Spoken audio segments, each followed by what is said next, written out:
Hello and welcome back to part 2 of our conversation with Luke Herdman. This is SOFA SENSEI'S. You're watching the akhi&saltfish digital network and you're joined by me, Kavan. Without further ado, you know the signature question, so let's get stuck in. Luke, thanks for joining me again. Just wanted to ask you, of course, because this is SOFA SENSEI'S, we've got our 7 signature questions, but the question we ask all of our fighters is, what's your ring walk tune? It is Meek's Can't Stop, Won't Stop. Why that song, just out of interest? I don't know really. I just about when I started training about 6 months ago, I started listening to UK rap, and then I got into it, and then I heard Meek's, and I was like, whoa, this is like a different level, you know. So I think it's the best rap I've ever heard, you know. And, Wicked. you know, and it's quite, you know, it's quite deep, and it's just, I like it. It's not meaningful. It puts me in a good place before the fight, you know. So when I'm training as well, I listen to it all the time when I'm training. So it gets you in that zone. Yeah, it gets me going. I'd hate to be the heavy bag when that tune's on, man. Right, so we'll put that in the playlist in the description below. Make sure you check it out. Okay, our questions that we ask all of our guests are as follows. Yeah. Who is the richest person in your phone book? In my phone book? You don't have to say... What, in terms of what, money? Yeah, but you don't have to say their name, but if you could tell us what they do, that would be really interesting. I don't know. I really don't know. Richest person in my phone book. Yeah, it could be a mate of mine, I suppose. Yeah, he does like... well, he used to do he had a company called Varuma. Okay. And it's like a logbook loan company, you know. So like, if you're skint, you'd go to them. And you'd I don't know. Or if you wanted a car and find it, either way, he'd just finance it. And then he's got the repossession team as well. So so if you don't pay, he also owns the repo team. You know, so I think he's the richest guy I know. Financial services. So there we go. That's another one for the list of if you're listeners now, we've got a plethora of people you can refer to if you want to make some money. Yeah. Who has the most potential that you know, Luke? The most potential? Yeah. Most potential. Can it be a woman? Yeah, it can be anyone. Is it? Yeah, there's a lady I know who's got some real good potential. Yeah. Give us a little bit more backstory, or why has she got potential? What potential does she have? Oh, she's beautiful. She's absolutely beautiful. Yeah, she's a nice girl. Make sure you send this to her when it's out. Send this to her and let her know. I will. Wicked. I'm not going to mention no. Yeah, no, don't worry about it. Yeah. Anyway, do you want me to tell you a bit more about it? Yeah, go for it. Yeah. So anyway, she sent me a photo of her a couple of years ago, and and I was like, whoa, you know, like this is what I mean. So, and obviously, like ourselves, we want to.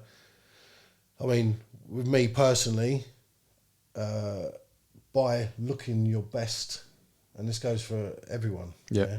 By looking your best, looking after yourself, keeping fit, keeping well, you know, gets to the point where you can even wear lovely clothes and look after yourself. So you're gleaming. You can reach your full potential. Your whole world changes, you know, in terms of the way people look at you, you know. So potential, very good potential in yourself. Who is the most influential person you know? Influential? Was that influence? Yeah. So for me, it was an author. For my co-host, it was their friends and family. Other people have said a bunch of other people in their lives. What about you? Who influences you the most? Who influences me?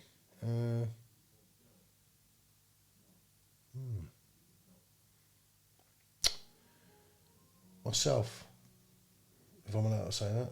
Yeah, of course.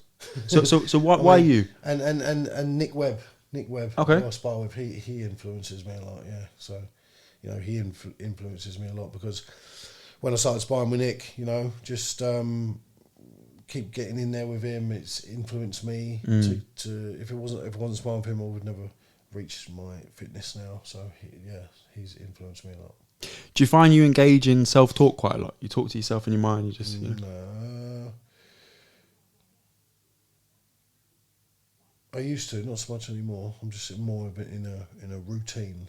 So you know what you're doing when you're doing it. Yeah. Wicked. You are at your best when you are. Fill in the blank. The best when I'm I'll give you some examples. feeling good. Feeling good. When I'm feeling good, I'm on my best. I can be the best in my outward appeal, like towards everyone. You know, but we shouldn't just be like that because we're feeling good. You know what I mean? We should be that all the time. You know, but if I'm feeling good, then yeah. There's the message. Yeah. You should always try and be kind, but it's easier when you're feeling good. I think that's of course it is. yeah. I think that's important. Yeah. One thing, Luke, that you never regret doing. One thing I've never regretted doing. Not reaching my full potential. Can you tell us a little bit more why? Well, I don't regret it now. I would have regretted it before February.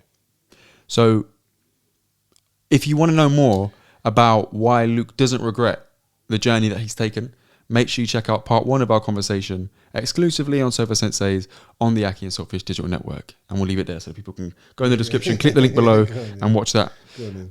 Where do you see yourself in 5 years, Luke? 5 years, I just where do I see myself in 5 years? Don't really matter. Don't matter. I love that one, you know. It don't matter. It don't matter. As long as I look after today, it's all right.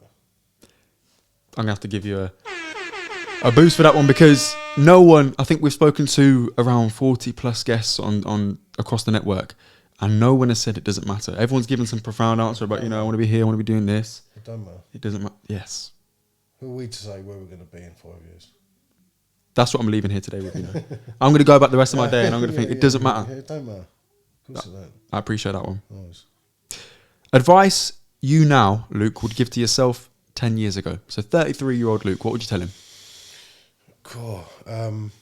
If I could tell, if yeah, I mean, obviously, man up, dedicate yourself, commit yourself, and there's a massive reward at the end of it. I appreciate that. And if you enjoyed part 2 of our conversation with Luke Herdman, don't forget, part 1 is out right now. So make sure you go ahead in the description and check it out. It was a fascinating conversation talking about his amateur journey, fighting Joe Joyce and Anthony Joshua, as well as Luke Herdman 2.0, where he goes about his business, making up for lost time in the semi-pro ranks. This has been Sofa Senseis. You've been joined by me, Kavan, and this is the Aki&Saltfish Digital Network. If you want to get in touch with us, you can follow us on Instagram at Sofa Senseis, but also Aki&Saltfish on Twitter and TikTok. And don't forget, if you want to get in touch, ask us a question or leave us a comment, you could do so by emailing akiandsaltfish@gmail.com. That is all. Take care. Please share this with a friend, and we'll see you again next time. Luke, thank you so much for your time. I really appreciate it, and I hope you guys enjoyed it as much as I did. Take care. Bye-bye.